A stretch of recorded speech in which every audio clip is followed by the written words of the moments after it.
Há rachaduras que ninguém vê. Eu sempre achei que o cimento nas minhas mãos servia apenas para consertar paredes. Mas foi na obra de uma casa antiga em Lisboa que descobri as fissuras que existiam dentro de mim. Meu nome é Jorge, tenho 42 anos, pedreiro desde moleque. Carrego o ofício do meu pai e do meu avô, e sempre acreditei que minha vida estava definida. Trabalho duro, silêncio e solidão. Mas tudo mudou quando fui contratado para reformar a casa de Raul, um senhor viúvo que me tratava com respeito raro. Ele tinha um sobrinho neto que aparecia de vez em quando para ajudar, mas no início isso não significava nada para mim. Até o dia em que Henrique entrou pela porta. Ele tinha 25 anos, estudante de arquitetura, cheio de energia. Cumprimentou-me como se já me conhecesse. No primeiro instante, não vi perigo nenhum. Mas bastaram algumas horas para perceber que a presença dele mexia comigo de uma forma que não conseguia controlar. Eu fingia concentração nos tijolos, mas ouvia cada palavra da conversa dele com Raul. Falavam de projetos, de sonhos, de como o mundo precisava de mais pontes do que muros. Eu, acostumado a calar, descobria-me sorrindo sozinho.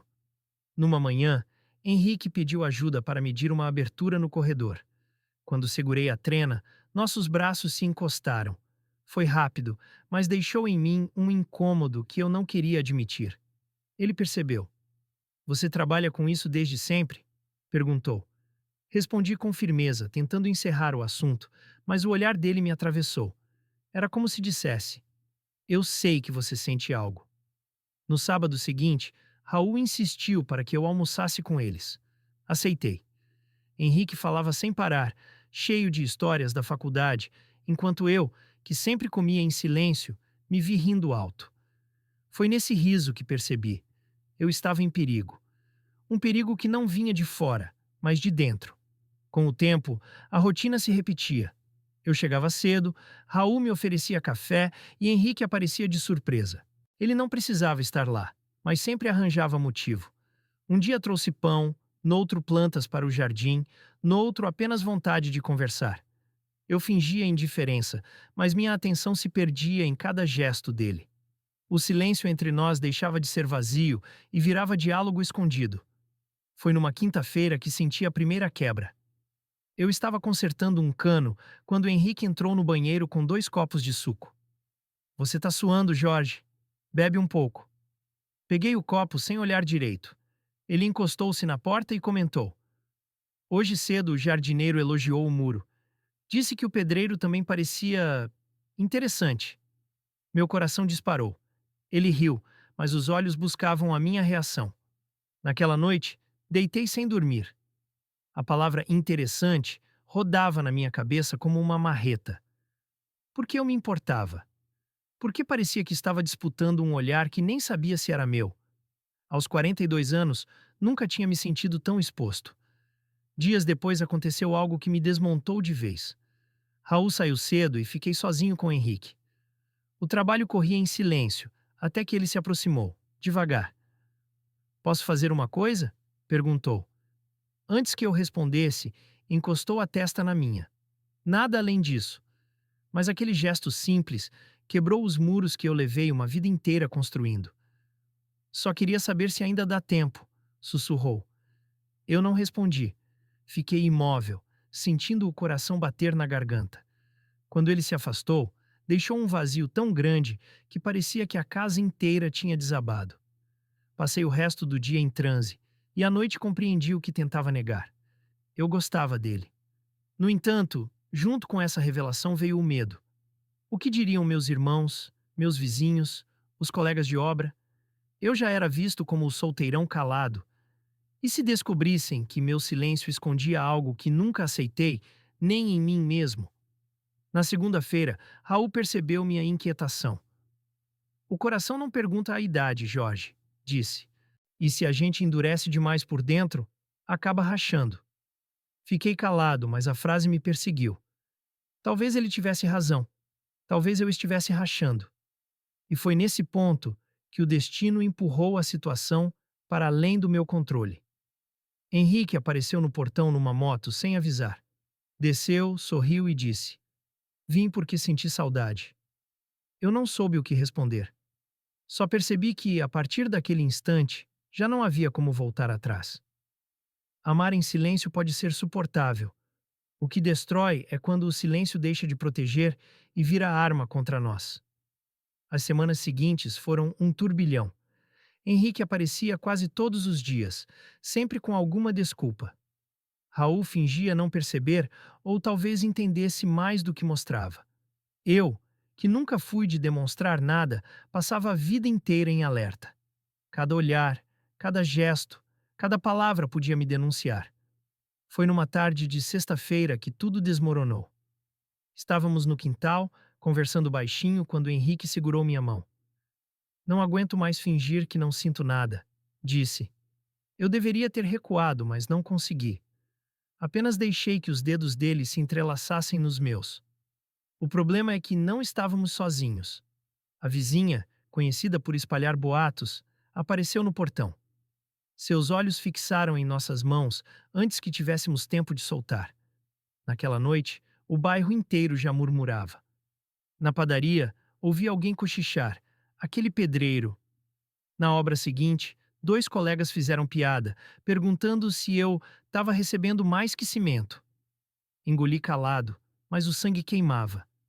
Nunca tinha sentido tanta vergonha e raiva misturadas. Henrique, no entanto, não se abalava. Eles que falem, dizia. Mas era fácil para ele. Jovem, estudante, com a vida inteira pela frente. Eu tinha reputação, trabalho, família que jamais aceitaria. Meus irmãos já olhavam tortos só por eu continuar solteiro. O que fariam ao saber? E então veio a traição. Não dele, mas do mundo ao redor. Um colega de obra, que me devia favores, espalhou nas redes sociais uma foto tirada às escondidas. Era apenas eu e Henrique rindo no portão. Nada demais. Mas a legenda bastava. Agora tudo faz sentido. A postagem se espalhou rápido. Não havia nada explícito, mas a malícia estava ali. No domingo, fui ao almoço de família. Meu irmão mais velho bateu na mesa. É verdade o que estão dizendo? Que você anda de mãos dadas com o rapazinho? Tentei desviar, mas ele continuou. Você é uma vergonha para o nome do nosso pai. Minha mãe chorava em silêncio. Saí dali sem comer. Cada passo era um peso. Henrique me esperava na esquina. Quando contei, ele ficou furioso. Eles não têm direito de te julgar, gritou.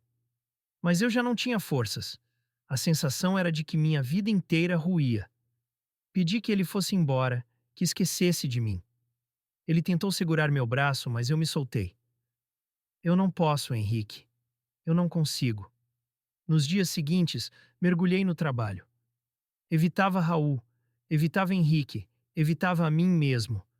Mas o silêncio não me protegia mais. No mercado, ouvi gargalhadas. No bar, comentários. Até clientes antigos começaram a recusar serviço. Não me chamavam de frente, mas eu sabia o motivo. Henrique não desistia. Aparecia na obra, mesmo quando eu fingia não vê-lo. Um dia entrou decidido. Você acha que vai sobreviver sozinho nesse deserto? Eles já te condenaram. Só resta a gente lutar junto.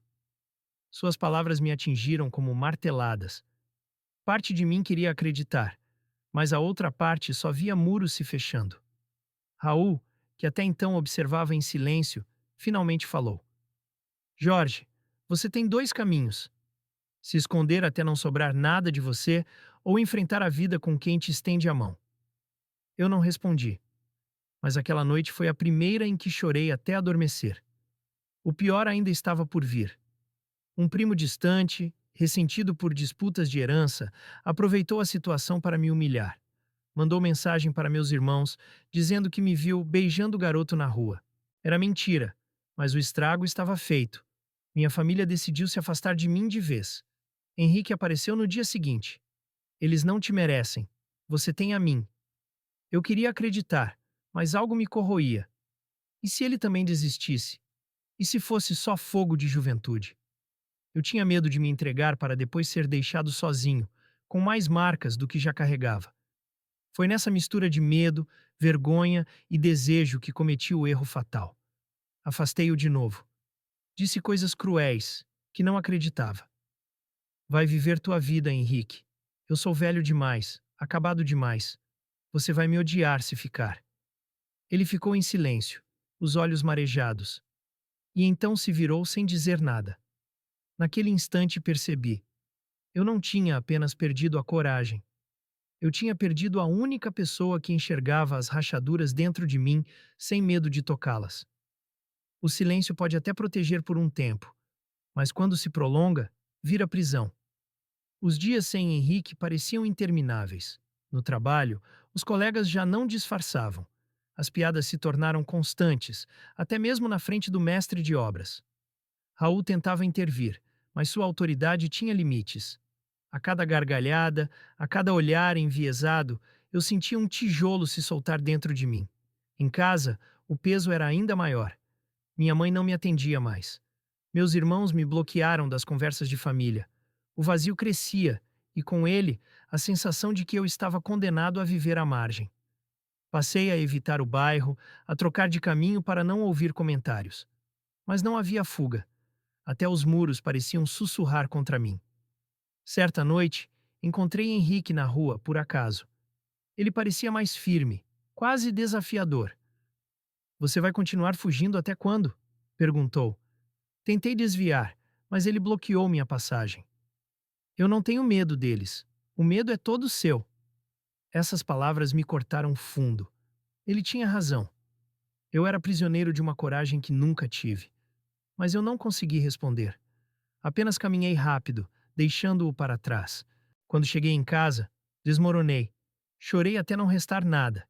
E no silêncio daquela madrugada, percebi que o afastamento não estava me protegendo. Estava me destruindo. Dias depois, veio o golpe final. Um cliente antigo, conhecido no bairro, me chamou para conversar. Pensei que fosse serviço, mas não. Ele me olhou sério e disse: Prefiro não te ter mais trabalhando na minha obra. Não quero problemas. Era o mesmo que dizer: Não quero ser visto com você. Voltei para casa sem chão. Henrique soube. Raul contou, preocupado com meu estado. E foi então que Henrique tomou a decisão que mudaria tudo. No sábado seguinte, quando a praça estava cheia por causa da feira, ele me procurou. Eu tentei fugir, mas ele me puxou pelo braço, firme, sem violência. Chega, Jorge, você não vai se enterrar vivo. Antes que eu pudesse reagir, ele falou em voz alta para que todos ouvissem: Eu te amo, e não vou me esconder por causa do medo deles. O silêncio que se seguiu foi ensurdecedor. As pessoas pararam, olharam, cochicharam. Eu senti meu corpo tremer inteiro. Por dentro queria desaparecer. Mas ao mesmo tempo, havia algo de libertador naquele gesto. Pela primeira vez, alguém tinha dito em público o que eu sempre quis ouvir em segredo. E eu percebi que a vergonha não era minha. Era deles, que viviam apontando dedos. No entanto, as consequências foram imediatas. Naquele mesmo dia, recebi mensagens de conhecidos me chamando de covarde, de vergonha. Um tio distante escreveu: Você mancha o sangue da família. As palavras pesavam, mas já não tinham o mesmo efeito. Depois da praça, nada parecia tão assustador quanto antes. Henrique, ao contrário, parecia fortalecido. Agora eles sabem. Agora não tem mais volta. Eu, ainda atordoado, perguntei: E se você se arrepender? Ele riu com amargura. O que me faria arrepender seria continuar me escondendo. Aos poucos comecei a entender que o maior inimigo não era a sociedade, nem minha família. Era o medo que eu alimentava dentro de mim. O medo de ser abandonado, rejeitado, condenado. Mas Henrique me mostrou que a rejeição já existia, mesmo quando eu fingia ser invisível. Na semana seguinte, minha vida virou alvo. Pessoas evitavam falar comigo. Outras riam pelas costas. Mas pela primeira vez, não era eu quem fugia. Era eu quem olhava de volta. A dor ainda estava lá, mas havia uma chama diferente queimando por dentro. O gesto de Henrique não apagou o preconceito, não apagou a perda da minha família, nem trouxe os clientes de volta. Mas me deu algo que eu nunca tinha experimentado: a sensação de que eu não estava sozinho na luta. E talvez fosse isso o que eu precisava para, enfim, começar a viver. Quando a verdade se torna pública, não há como voltar ao silêncio. Depois da cena na praça, a notícia se espalhou pelo bairro como fogo em capim seco. No domingo seguinte, quando passei pelo mercado, senti os olhares queimando minhas costas. Alguns desviavam, outros encaravam sem pudor. Não havia mais dúvida. Todos sabiam. Na segunda-feira, recebi a visita do meu irmão mais velho. Ele entrou sem pedir licença e falou com a voz carregada de fúria. Você enlouqueceu? Sabe o que está fazendo com a nossa família? Respondi com calma, mas firme. Estou apenas vivendo minha vida. Ele riu, mas era um riso de desprezo. Vida? Isso é vergonha. Você desonrou o nome do nosso pai. As palavras foram facadas, mas percebi que já não tinham o poder de me silenciar como antes. Henrique estava certo. O medo que eu carregava já não fazia sentido. O bairro, no entanto, não perdoou.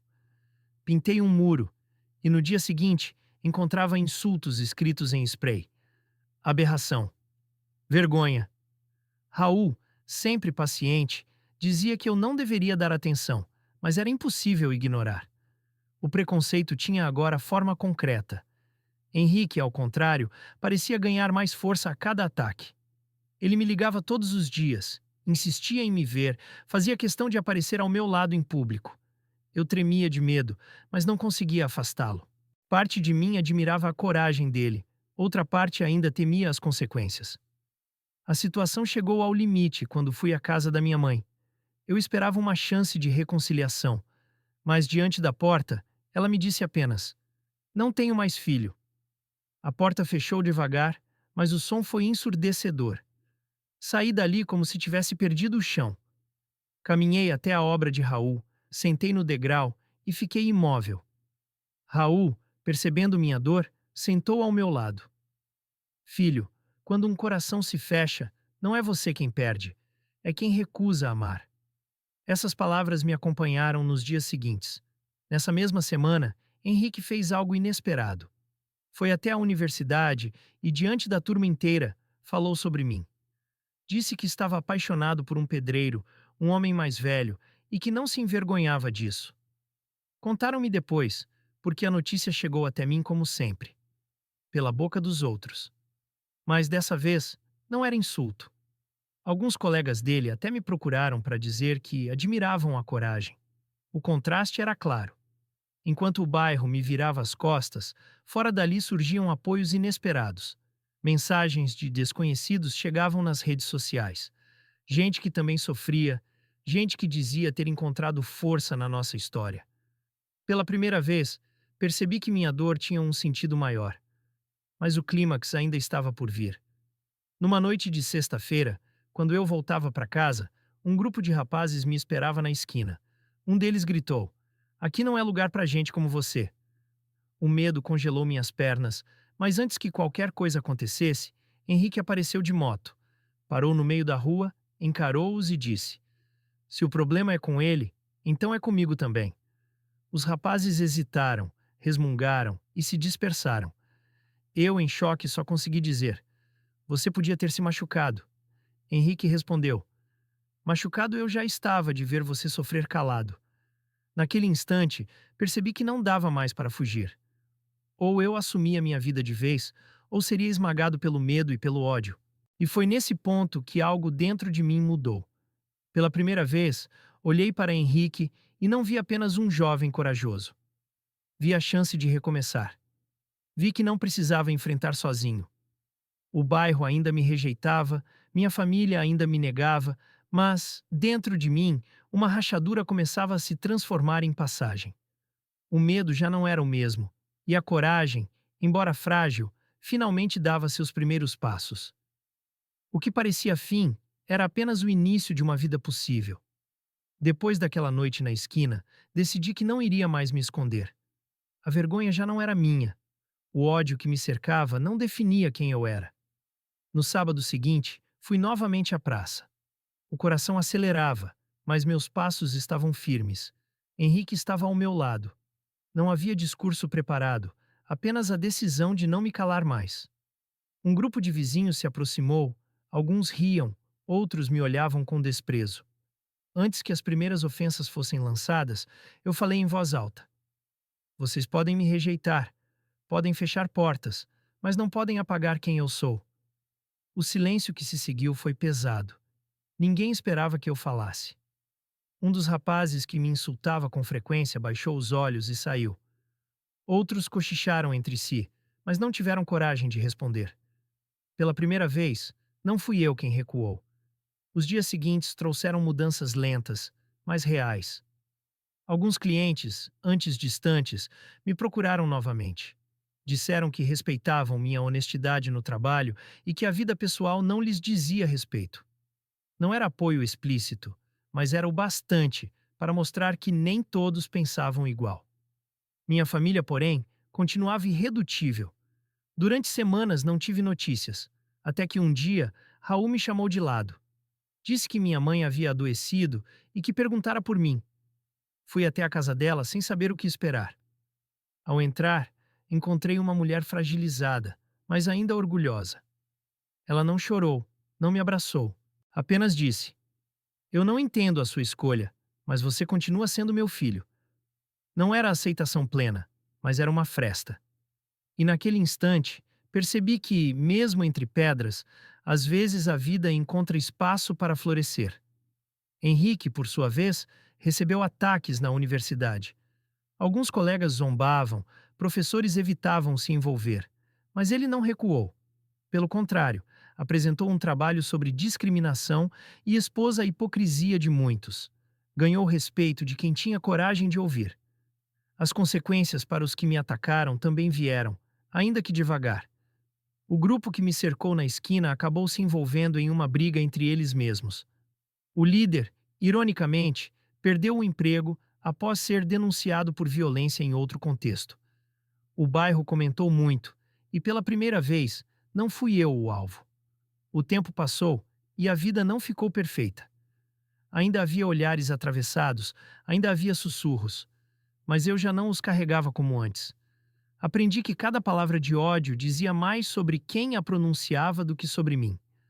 Numa tarde, sentado ao lado de Henrique na beira do rio, percebi o quanto havíamos caminhado. Ele segurou minha mão sem medo, e eu não a soltei. Pela primeira vez, não senti a necessidade de olhar em volta para ver quem observava. Olhei para ele e disse: "Se não fosse por você, eu ainda estaria preso no silêncio." Henrique sorriu, mas respondeu sério: "Não fui eu que te libertei. Você só precisava acreditar que podia viver." As palavras ficaram gravadas em mim. Ele tinha razão. O caminho ainda seria duro, mas agora eu sabia que tinha forças para trilhá-lo. E assim, no mesmo bairro que tentou me calar, aprendi a erguer a voz. No mesmo lugar onde fui condenado, descobri que a dignidade não depende da aprovação dos outros. O ódio teve seu preço. Quem o espalhou, colheu solidão e queda. Eu, que vivi escondido por tanto tempo, enfim encontrei algo maior que o medo: a coragem de ser eu mesmo. E foi assim que, entre cicatrizes e perdas, encontrei também a esperança.